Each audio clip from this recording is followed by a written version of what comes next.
Hey guys, and welcome back to this channel. In this video I'll be showing you guys how you can use this new AI paint feature on CapCut. So add in your photo, select your photo and go to style and select AI painting.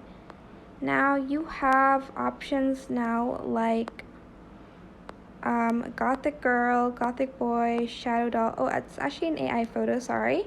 And sombre girl. We're just going to select the shadow doll and it's going to generate this image for you. I think it's like new in the like Halloween series, and it will turn you into like a doll. And there's like one which is the Gothic girl one, and yeah, you're just going to wait for it to generate, and it's going to generate like a Halloween-esque type of photo.